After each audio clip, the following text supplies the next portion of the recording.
what we're hoping to do is to have a conversation that stimulates more conversations around what it's like, what our experiences of crime as we live in Reading. And it's not just what's our experience of crime, but what is our experience generally in life, and how does crime fit into that?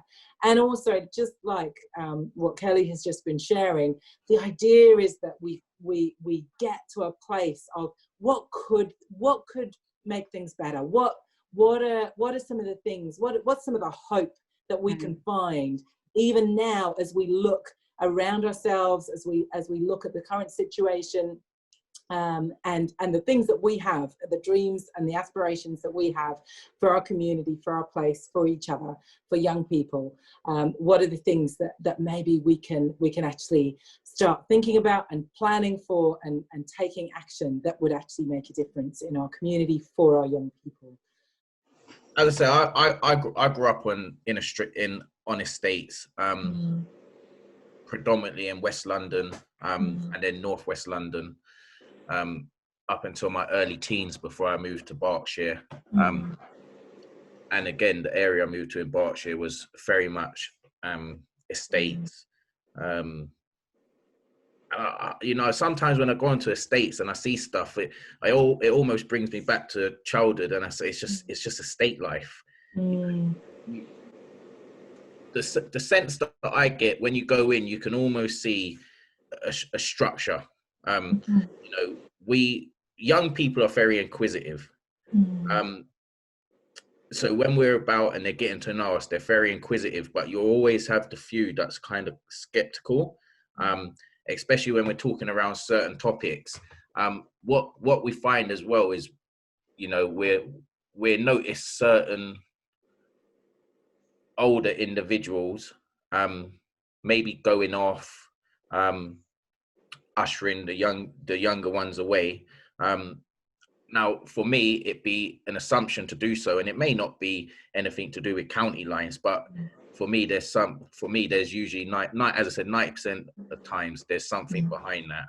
You know, if you're not doing too much wrong, then you're not going to have too much issue with youth workers being around. And as I said, my experience comes from almost living it. Now, I wouldn't say that I was involved in the county line, but I had friends that at the time, I didn't notice that they was being exploited. But older boys from my estate was taking them, which some of the young people might be aware of, something called OT, which is out of town.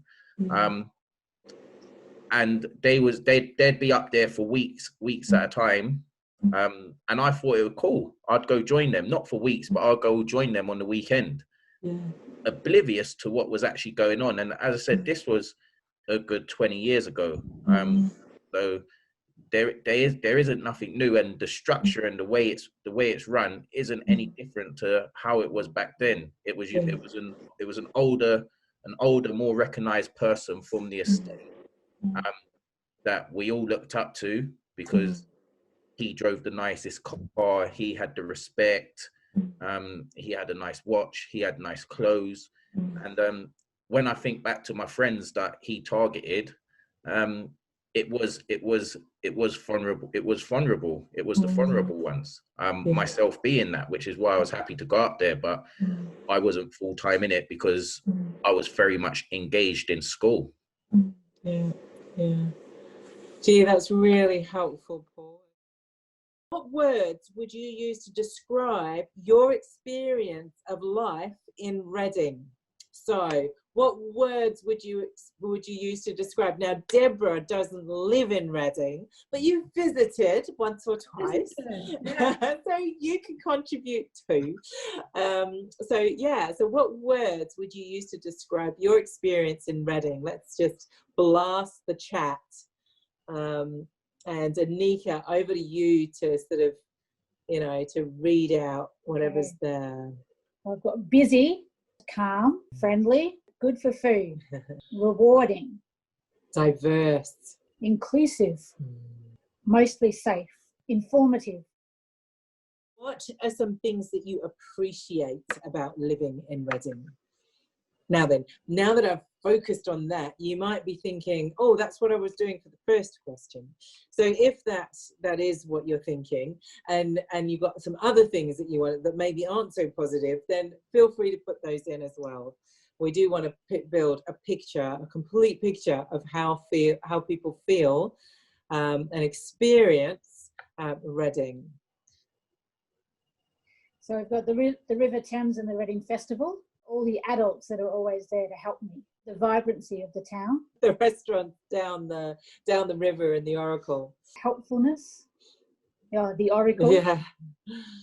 Yep, the shops, the unity of the community, its history, the Abbey ruins and stuff like that. Yeah. Young people always willing to engage, people who give up their time to help others, the supportive environment. People are great in Reading. I get to work with young people in our local secondary school, and I just love it. That's great.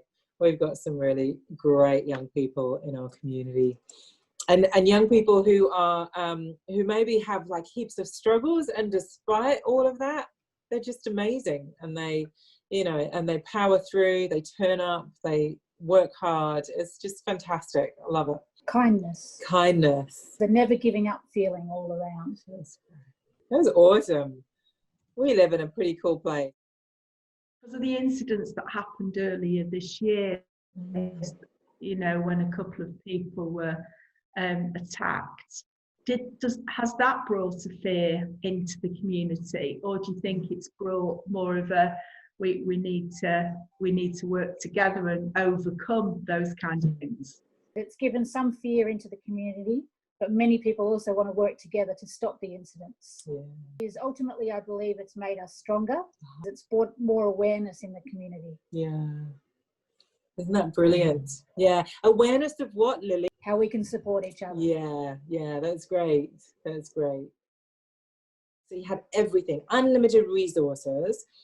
What would you change or bring to Reading to make things even better? So in light of the grotty stuff, and also having connected in with, actually we've got a lot going for us as a town, how can we respond? What would make things better? If there was no limitations, what would make things better? What do you think? Increased investment in a range of youth services and support. A stronger form of communication, so everybody feels that they have someone to talk to and somebody that's there for them and that they understand. Yeah. Wouldn't that be amazing if nobody felt isolated, especially a young person felt isolated, but that every young person knew? So I would change the homeless people. So I'd give the poor people more money, because it's really sad the way richer people walk around and don't even try to make a difference. That's definitely something around communication. Yeah, Natalia just said, bring people together and don't let anyone separate the ones that want to stay together.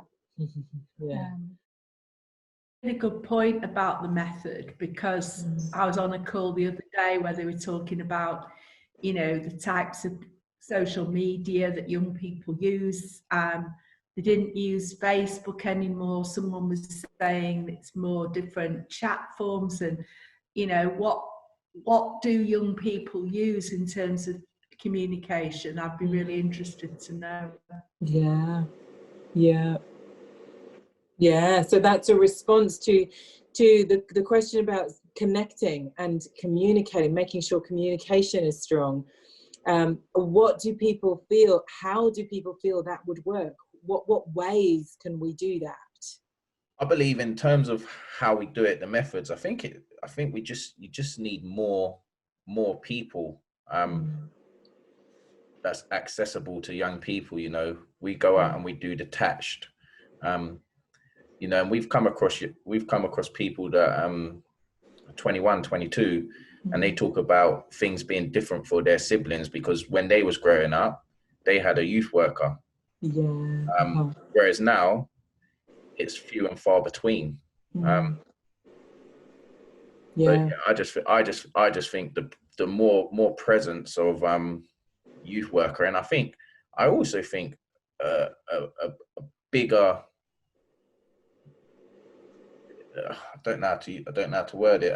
I think more of an effort needs to be made to bridge cohesion between young people and the police, young people and other services that they have a negative stigma about. You know, one of the things that I used to do is a community football match, young people first the police. And it used to go so well. At first, you used to think, "Oh, legs are going to get broken," and no. After, the young people would go to the youth club, and sit down, have pizza, actually talk to the officers that they would usually bombard with abuse, because they're seeing them out of uniform and seeing them as people. They're not having to be chased. They're not having to be told like, "Stop messing about, stop being antisocial," and I hate that word. But they was brought together, and it broke down barriers to some degree. And I think the same could be done with, you know, with other services too. You know, just Kelly's talked about safe spaces to go to. Kelly, do you want a voice? I think Paul raised a question about breaking down barriers around supportive services, and police are a supportive service. And I hope young people do see that. And that's when things like it was mentioned on the video, social media about exploitation, it can spread words quickly. So it can also ruin reputations of those services we rely on and that need to support us. So I think for young people to know their sources, why is this person putting this video up? Are they trying to help someone or not help someone? Are they trying to make the support service involved look bad or good? And if you can make those decisions in your mind, you're an independent thinker. From Lily, she's just saying, I think a lot of young people have a fear of opening up, and therefore that forms barriers of communication just through fear. Oh, Lily, if you could expand on all that fear, because I come across that a lot, and I might have some experience that I can help break down some of that fear. Do you know what it is that causes that fear, or if you're able to sort of describe the fear that prevents young people, or what you feel might stop young people? I know when I interview young people, both as witnesses or victims, and involved in crime, they are fearful of the consequences of what they're going to say, and that's quite natural. But again, being young and open, you know, that is the key. And I think the ground rules for certainly support services, we want to hear if a young person is in trouble, and fear of the consequences, even if you've been involved, is probably nowhere near what could happen if you don't come forward with that. I'm not trying to scaremonger, but it could get worse. It could get harder to speak. At the earliest point is better, and you can be honest and say, I'm worried about telling you this, but how can I help this person? How can I help myself get out of this situation? I don't want it to get worse. No young person will ever get in trouble when it will be seen in good. It will be seen in the right way. That's great. You're right to worry, but don't worry. The drug side, the weapon side, there's laws in place to protect young people from being caught up in those situations, and those are real. That's real law. That's real legislation. Paul mentioned one of them. There's many more. There's the Children's Act. There's so many things. It's all about safeguarding our young people, not criminalising young people. I think it's also important for young people to be aware of schemes such as, I believe it's the YISP, to prevent being criminalised. You know, even if you have made a mistake, you know, a mistake isn't the end of the world. It doesn't justify certain fear of things like. But actually, they have.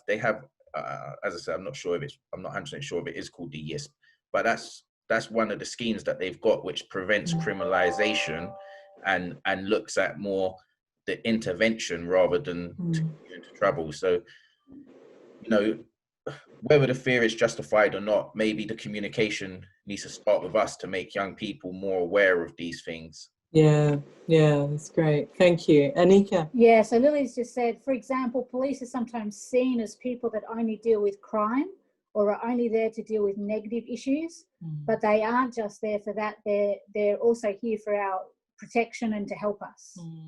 So that just leaves me to say thank you so much to our panelists. Thank you heaps to those who have who attended and contributed on the chat. It's been fantastic getting your contributions. Thank you to everybody who's going to be listening to this and participating through the recorded version of this. And yeah, we're really grateful for you being part of this and to be part of this journey with you. And keep posted, keep connected with us, so that we can keep you posted on the next steps, because there'll be more conversations taking place. We're hoping to have broader conversations with a broader community, and we desperately need and want our young people to be part of that as well. So so stay in touch so you can be part of that too. So yeah, thank you everybody. This has been awesome. Thank you so much.